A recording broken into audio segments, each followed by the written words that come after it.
Prayer, priority. Prayer, priority. You could also think this morning of the title as the priority of prayer. What is the role of prayer in my life? Is how I'd like for us to ask that question. I mean, it's easy for me to stand up here and say, your life, and there's a place for that in the approach to the way that you preach, but I'd like for all of us to think this morning, what is the role or the place of prayer, of talking to God for me in my daily life? Not just on a Sunday morning where people stand up and lead us and are mic'd up and all that. What is the role of prayer for me?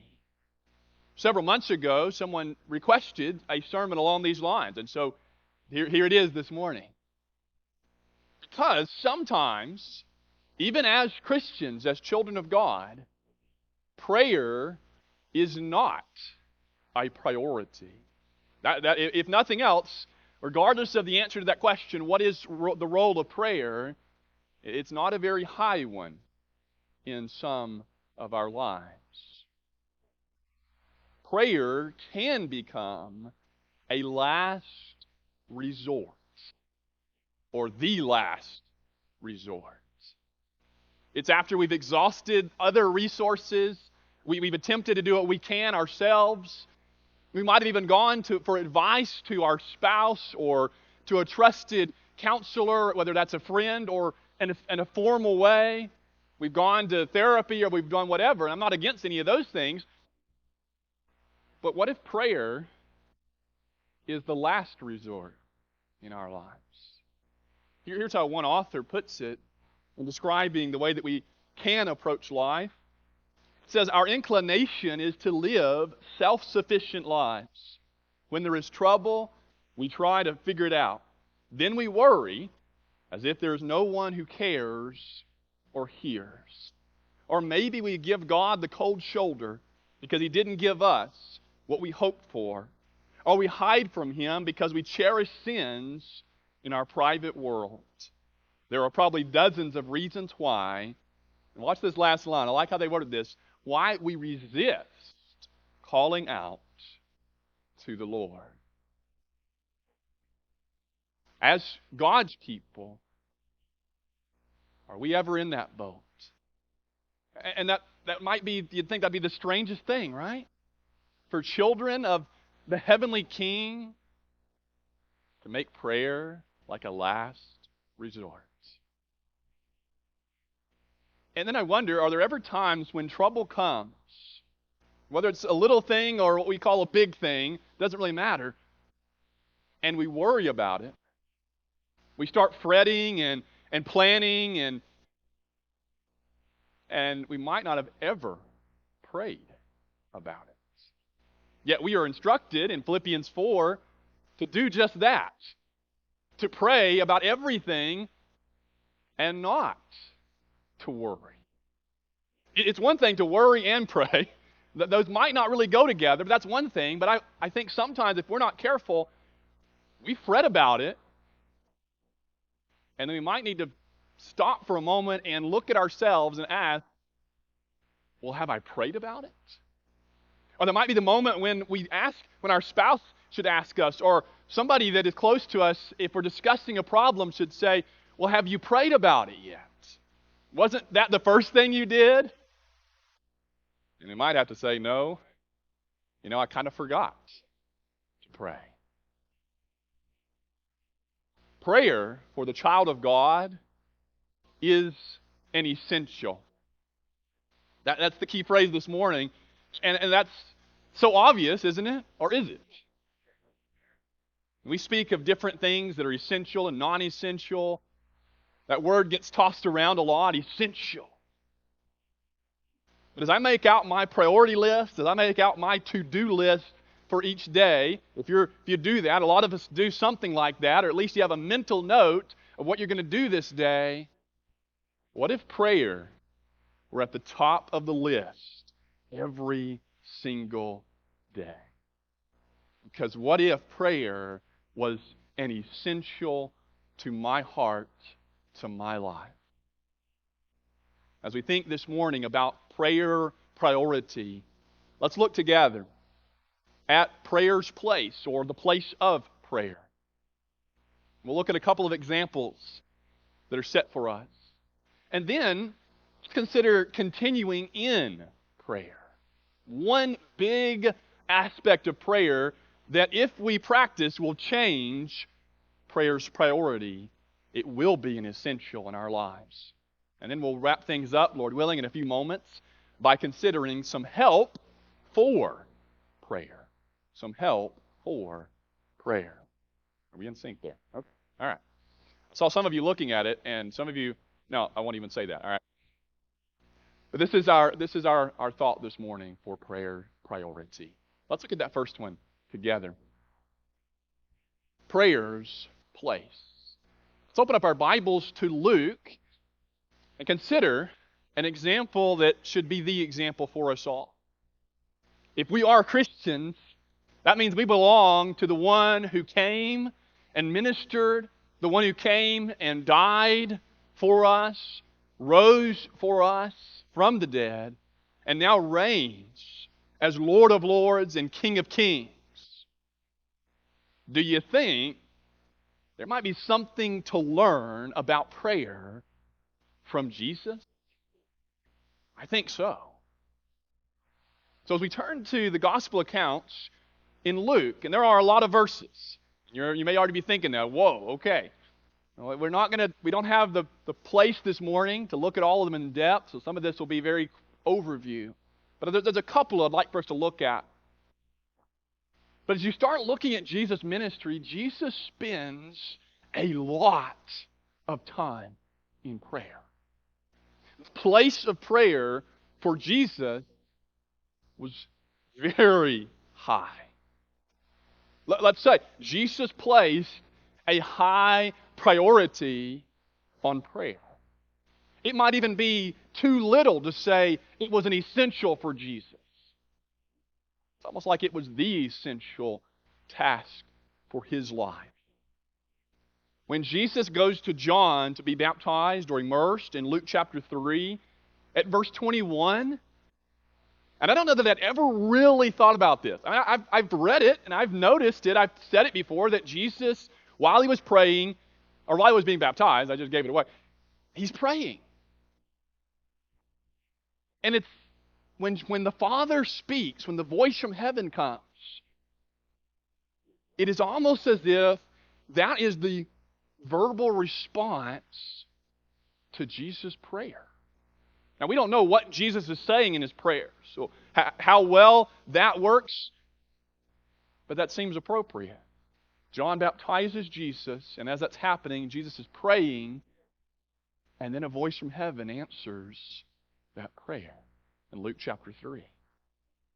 Then a couple of chapters later, in Luke chapter 5, about verse 16, we realize as we read this verse that Jesus made a habit, not just of prayer, but of going away by himself to what the writers call desolate places. He would find ways to get isolation so he could pray. Not that you can't pray when people are around, not that you can't pray when there are things happening around you, but Jesus, like us, found value in being able to focus without the distractions. And we'll come back to that shortly. Then in Luke chapter 6, Jesus prays before a major decisive moment in his ministry. Do you think Jesus could have appointed the 12 apostles just outright? I think you could say yes to that question.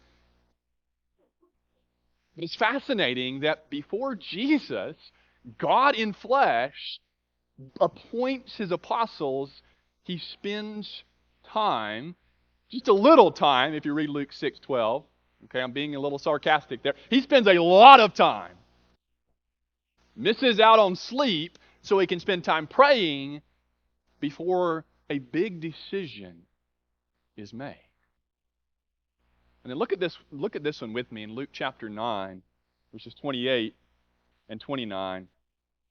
In Luke 9:28, it says, "Now about 8 days after these sayings, he took with him Peter, James, and John, and went up on the mountain to pray." This is one of those of many that Luke 5 is pointing us to. And as he was praying, verse 29 says, the appearance of his face was altered, and his clothing became dazzling white. We call this the transfiguration or the transformation of Jesus. It's this time when the disciples, at least 3 out of the 12, the inner circle as we also call them, they get to see a bit more of the real Jesus behind it all, of his heavenly glory, even in his earthly life. And this is another one. I don't know that I'd ever really noticed this. That when Jesus is baptized and when Jesus is transfigured, both of those are times when Jesus was also praying. Decisive moments and big events that happen to Jesus are connected to prayer. And then a couple of chapters later, in Luke chapter 11, this chapter opens with the disciples coming to Jesus asking him. And I encourage you to look through the gospel accounts. I don't know that we ever really see his disciples making this kind of specific request. Teach us to do this. Like this, where they come and Jesus is praying, and they ask him to teach them to pray. In Luke 11, verse 1. And then there's this one. And I believe this was a part of Rod's class in here this morning. But in Luke chapter 22, the paragraph that we have in verses 39 through 46 or so, Jesus encourages his disciples to pray so they don't enter temptation. So there's something about prayer that guards from temptation, apparently. And this is at a time when Jesus, according to the text, is in agony. He's sweating blood. And he prays. Prayer wasn't a last resort for Jesus. Prayer wasn't a transaction where he goes to his genie to get what he needs. Prayer was an essential part of Jesus as a human, his relationship with God. And then he comes back to the disciples. They're asleep. Now, if you were asleep, you're awake. But he encourages them even more to pray. And then, as we look at Jesus and then we look at his disciples and what they do after he leaves the earth, as we read the book of Acts, also written by the human author Luke, we find they followed a similar pattern. And once more, there are a lot of verses here. But this is meant to be an impact on our minds this morning of just how much he prayed and just how much they prayed. You start in Acts 1 and you've got at least 2 times where prayer is mentioned for the early Christians. We might not call them Christians in Acts 1, but these disciples, they're praying together in Acts 1 verse 14. And it's written like this is just what they were doing. And then before a major decision, now appointing a replacement apostle for Judas, Luke 6:12 is when Jesus does it. Acts 1:24 and 25. What do? They pray. If you're in Acts, look at Acts chapter 2, verse 42, where we read of the early church right after they are converted to Jesus. What does it say?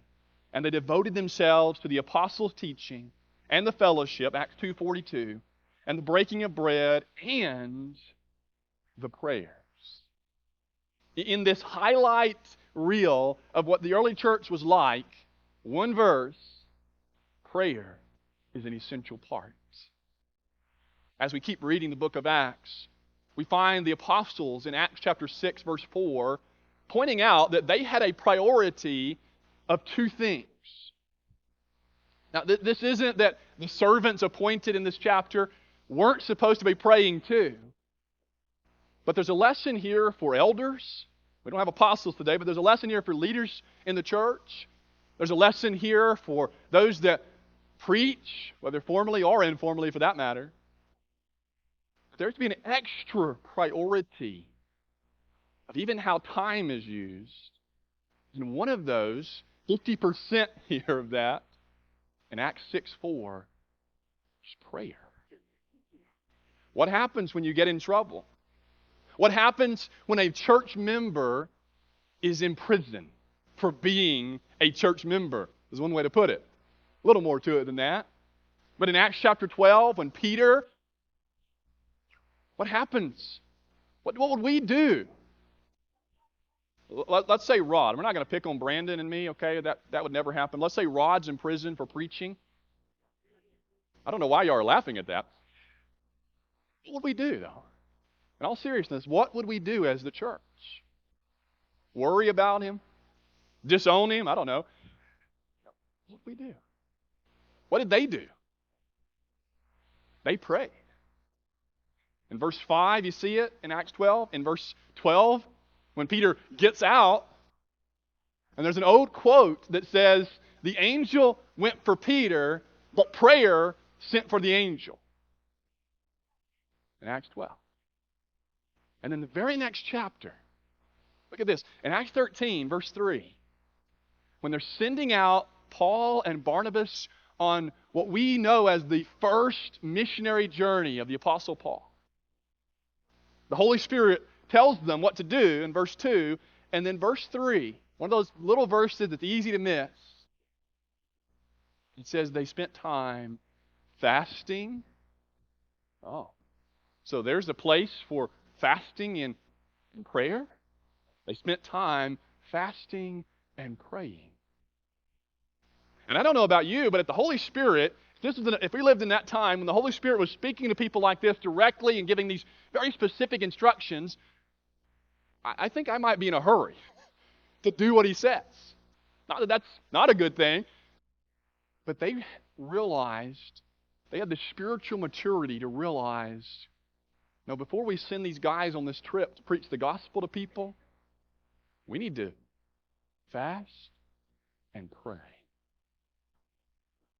Here's the place of prayer for Jesus and his life on this earth and for the early church. Two patterns for us. As the church today, and then you could break that down into our individual lives, in our homes. What's the place of prayer for us? Think about continuing in prayer. One way to follow the example of Jesus and the early church in the essential nature of prayer is to stick with it continually. Is prayer an option?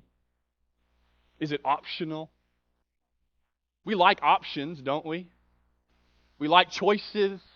We like alternatives, substitutes.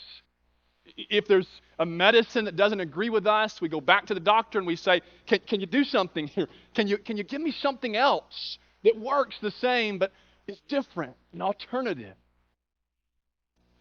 There is no alternative, no substitute for prayer in my life. Period. Prayer is meant to be something that is ongoing. Not that we walk around 24/7 literally praying all the time. That might not be good for our prayers, and it might not be good for other things we do need to do in life. But one of the ways to make prayer a priority so that it doesn't become a last desperate attempt for help or those rare occasions is for prayer to be continual. Let's read Psalm 16 together, not the whole psalm, But Psalm 16, verses 8 through 11, as we turn now from Luke and Acts back to the Psalms, Psalm 16 is a psalm about Jesus.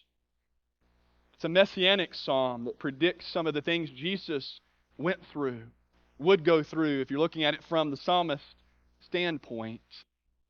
But part of this text is about constant awareness of God. Do we live that way? Or is it that God really is, He's a thing in our lives, He's on our minds, maybe when we're at church on a Sunday morning? That might not even be always the case, but hopefully at least that much. Or maybe if I have a daily Bible reading, maybe I pray at least once a day in the morning or when I go to bed at night, and then God's on my mind. What if there was this ongoing awareness of His presence? Psalm 16, verse 8, I have set the Lord always before me. Because He is at my right hand, I shall not be shaken. Therefore, my heart is glad, and my whole being rejoices. My flesh also dwells secure. For you will not abandon my soul to Sheol, or let your Holy One see corruption. A specific reference to Jesus' resurrection, but there's an application for us. Promise of life from the grave. But then verse 11 says this about those who make God a constant part of their lives. You make known to me the path of life. In your presence there is fullness of joy. And at your right hand are pleasures forevermore. This is like that good friend. That could be your spouse. It could be somebody else. You can have more than one. Most of us don't have very many of those. But it's that person that you talk to a lot. It might not be in person. It might be on the phone. It might be because of situations that maybe you text or message a lot. If you've got a problem, they're the first person you go to. If you just need to share what's on your heart, vent a little, they're the person. Now, in a far greater way, what if we had that kind of relationship with God? Where it's not even always about a specific need even. It's just, I need to talk to God. I mean, some of us talk to ourselves throughout the day more than we talk to God. You realize that? What would that be like if God was like this close friend? Again, He's more than that and should be. Constant awareness. In Luke chapter 18, Jesus calls for people to pray always, to not give up. He tells the story of the woman that keeps pestering the judge for help. And the conclusion is, if this judge, who is nothing like God in His love and care and concern for His child, if this judge finally gives the woman what she asked for,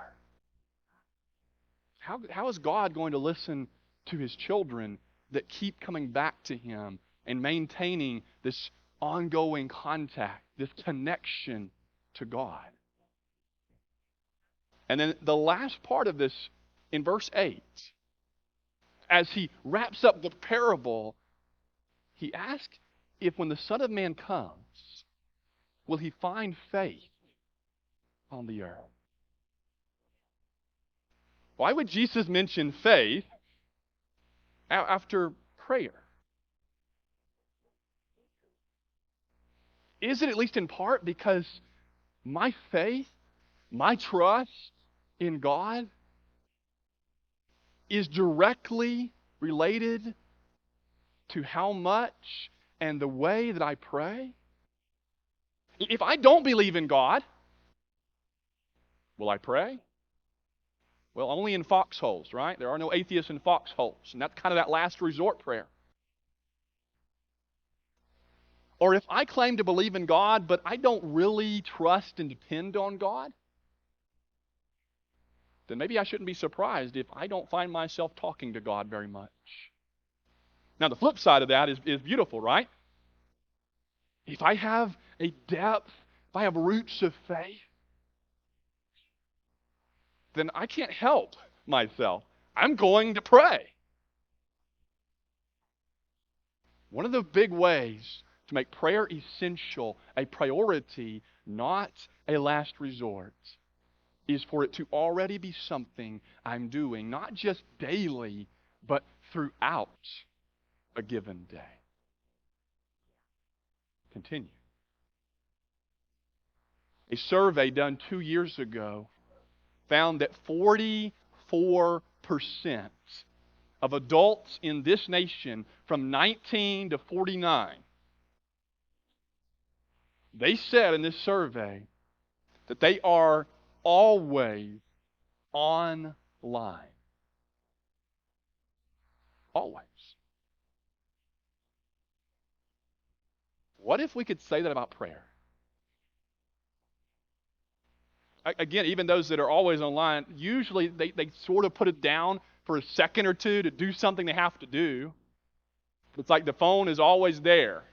And the app or whatever they're on, social media or whatever, it's always there. And they're always texting or something in between everything else. They're always connected. What if we took some time to disconnect to connect to God? Continuing in prayer. An example of the place of prayer. A call this morning for us to continue in prayer. And then, finally this morning, help for prayer.